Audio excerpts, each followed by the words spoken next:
Hello guys and girls, welcome back to Geekism. My name is Junty and we are here in Planet Coaster continuing our Let's Build series. We've come back to the main street today. We're going to sort of go in between here and the pirate area for a couple of episodes I think while we build up our main street a little. There will be a pirate area Let's Build later in the week. Filling in the gap here between our Star Fox Coffee, I keep saying Star Fox, Street Fox Coffee, the Five Guys inspired building and our Playhouse Theatre. We're filling the gap in with just a couple of facades. This is something that you find in a lot of parks really. They have sort of main buildings that you could actually go into, although the Street Fox Coffee doesn't actually have a shop in it. It's the sort of building that you could go in and have there will be a shop in there. And they're sort of covered and filled in with the gaps with sort of little facades and just sort of fronts of shops. So that's what we're doing here. Two buildings. This first one is heavily inspired by the fire station, at Walt Disney World, although it isn't a replica. It's just very much styled in that way with the red brick, the wooden detailing, and the tower as well. I had a lot of fun building this actually. It's a little bit different to my normal builds that I've done, and I think it actually turns out pretty well. And what I did quite enjoy was using some of the parts to try and get this big fire door done at the front. There's this barn door, but it needs to look a little bit more developed, so we added these sort of hinges, actually light brackets, and we added those in to make it look like the doors was hinged, and I think it turns out quite nicely. It was a bit tricky to select them though due to the clipping issues, but we got there in the end. And then we build up the tower on the left side. The tower actually on the main building is on the right, but here with it being on the left, it'll act as quite a nice sort of point out the corner of the room, of the area, the street there. It'll act as sort of like a tower. And something I'm going to try and do on all the corners, have a little bit of a raised area. So here we have the fire engine tower. On the corner where the Street Fox coffee shop is, there's a little clock tower. And again on the other side of the road, we'll do the same sort of thing as well when we get to that point later on. A little bit of trouble figuring out what to do here. There's a small balcony on the original building that I really liked. It looks like a stone balcony as well, but unfortunately a few of the stone pieces you can't really change the colour of. The detailing on this building is mostly sort of like a very washed out light grey, I believe. In the end we find this piece and then just kind of fill it in with a few pieces, and it works out okay in the end. There we go. And then they have these large sort of wooden pillars that are made up of 4 smaller pieces, and it works really well with this piece. It just kind of fits it perfectly.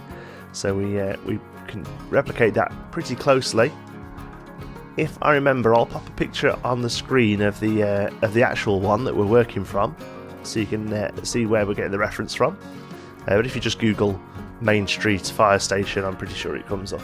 Like I say, it's not an exact replica. That was just the inspiration I used for the build. It's not just a nice looking building. One thing I really want to be sure about is that this isn't a Disney park. You know, we're not trying to replicate Disney here, but you know, at the end of the day, they do it right. So if you're going to copy anybody, use them as your reference. Trying to use some of the wall and door pieces here in slightly unusual ways to get a bit of more detail. We actually get a bit of sci-fi pieces on this build, although you probably wouldn't believe it.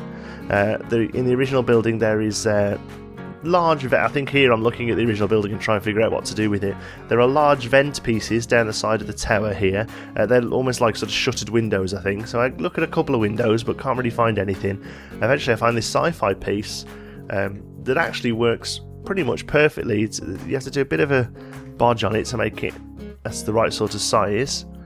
But it actually looks pretty close to the original. Like I say, if I put a picture up there, you'll see what I'm on about. And they have these little windows here. They're basically very slatted windows, I believe, in the original. But this is the closest piece we can find to it. I think it actually worked out quite well. Again, I think I'm just checking the original here to see how I'm getting on. But we'll cut now to another clip where we actually carry on building something and not just pause. There we go. So again, detailing with all the cornice pieces. Excuse me. And it's just a case of using these wooden planks. Oh my god, how many of these do we use? These are the most useful bit of kit in the whole game. These wooden planks, they work for everything. Unfortunately, a lot of the cornice pieces, they're all sort of limited to 4 meters long, which is the length of the wall. So it becomes a little trickier when you want to do slightly finer detailing. and that 2 meter piece long bit of wood is one of the most useful bits because of that reason. We had a door in there with a bit of detail, and I think we had a couple of little windows either side. There we go. We just sort of knock those into the door to create a bit of a set piece. I think that works out quite nicely. We just change into that darker wood as well. And then it's just a case of detailing for the most part now. We copy the tower over there. We just stick it on those 2 sides because obviously the back of this will be closed off with a building. But I'll probably do that once the side of the street is done and have one large building along the back of them. There has been made a suggestion to me to put a dark ride in the back of them. It's maybe something we might look at. It's not something I'd planned on doing. Unfortunately, we have a bit of trouble with dark rides at the moment, in that it's very difficult to actually get them dark without building them underground, or at least under a large amount of ground terrain, I guess. So it may be something we look at in the future, but like I say, it wasn't something I'd planned on doing. But you never know where the park's going to go. A lot of the stuff that I planned on doing hasn't happened, and a lot of the stuff that has happened is what I didn't plan on doing. Wanted to get a bell up there, couldn't figure out a nice way of wrapping it, so that's the smallest bell there is. Struggled to sort of wrap it up, so in the end we just go for one of the regular sort of roof detailing pieces. Although I do really want a bell tower at some point in the main street. Obviously it would have fit here to have it with the fire station, but just couldn't quite get it right, so instead we just go for one of those, and we'll probably look at putting a bell tower into one of the larger buildings later on. Like I say, this is purely a little facade really, although in Disney it's a relatively major building. Here we're just using it as a bit of a space filler. Now we fill out with a little bit of scenery. There's a few bits you can use here that obviously goes with the fire station theme: ladders, rope, pickaxes, things like that. The sort of stuff you would probably find in a fire station. So we add those on to just sort of cap it all off. And that's pretty much it. We use a little bit of detailing with these flags. Obviously it's a very American style building, so these sort of flags, obviously they're not exact colours of American flag, but they're definitely what they're getting at, I think. And obviously I could have changed them, but I quite like the slight yellowing on the stars there, so we've left them as is. Bit of detailing on the roof, and I think that's pretty much it. Oh yeah, a little bit of bunting. Obviously there's a banner on the original of a sign that says Fire Brigade. I didn't want to use a full sign, so I just put that bit of bunting there just to create a bit of colour, and sort of cap off the doorway there. Right, pretty much done with that then, I think. Oh, last thing we're going to do, yes, of course, is these. This has become my new favourite hobby now, is putting these little white fairy lights all over the roofs of our Main Street buildings. And you'll see later on, I do some night shots. It looks really good, and it's a simple thing to do, but I think it really sort of takes your Main Street buildings to the next level. And basically, I'm just selecting some of the roof line, not all of it. And that's part of the trick, is to figure out which bits to do, and then we add a couple more lights. It probably needs a little bit more lighting, this building. I do pop a flood there onto it, but it doesn't really do much, and it doesn't look great once the other building's in place as well. Did a quick test on what materials to use then. That's something I'd really recommend doing. Also, almost creating a palette to work with before you start a building, just to get a rough idea of what works together. This building has a almost slightly alpine feel to it, although I haven't gone too strong with the decoration, because it's still meant to sort of fit within the standard Main Street theme, but definitely with the wood there and the sort of red brick and some of the window pieces we use from the fantasy fairy tale even setting, you do get a bit of a fairy tale, a bit of a sort of alpine fairy tale theme to it. But that kind of goes with the theme of the shop. This is going to be a sweet shop. So it kind of fits that it's a little bit more sort of fantastical and a bit sort of childlike. So a little bit of trouble with the walls here for some reason. They wouldn't quite all sit together. It's a really strange thing. I've never known it do it before, but we figured it out in the end there. But again, using the force perspective technique there of having a slightly thinner second floor. I don't want to mention it too much, but one of the Patreon goals that we've set up is going to be a series on theme park design, taking real elements from theme parks and looking at how we can move them into Planet Coaster and how they work and why they do them.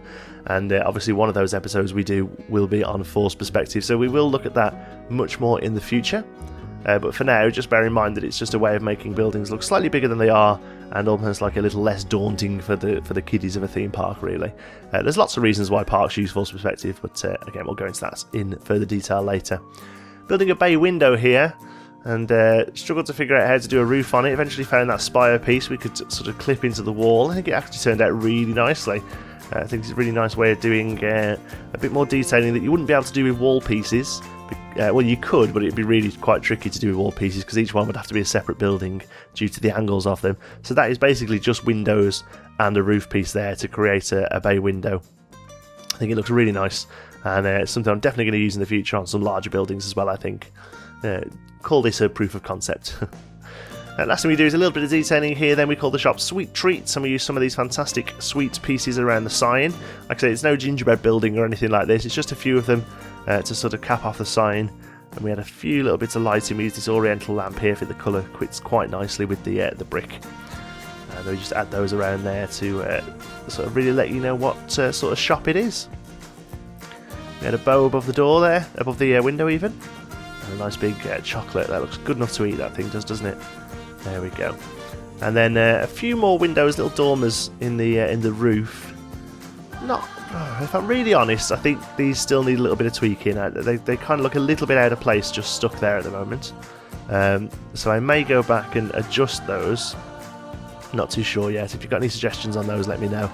It's just a case now of just sort of filling out the details, adjusting everything so it fits a little, spreading those windows out so it doesn't look so conformed, and then finally adding a little bit of lighting in there. So again, we use our fairy lights. Oh, there's a little bit of gap there in between the buildings, just got to cap those off.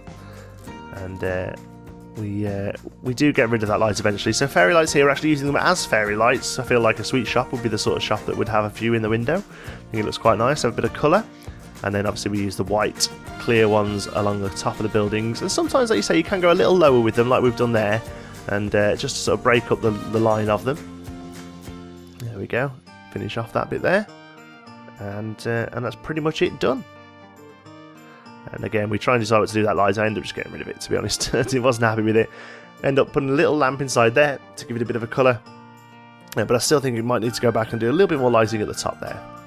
Anyway, there you go. A little corner finished off with a fire brigade and a sweet shop. Just a little video today. Like I say, we are going to be doing another video later in the week for our pirate area. That's sort of like the big let's build. But I know you guys enjoy these little ones as well. So thank you very much for watching. Hope you've enjoyed it. If you have, please give us a like. It really does help out the channel. And if you're not already, don't forget to subscribe. Thanks very much for watching, and I'll see you in the next one.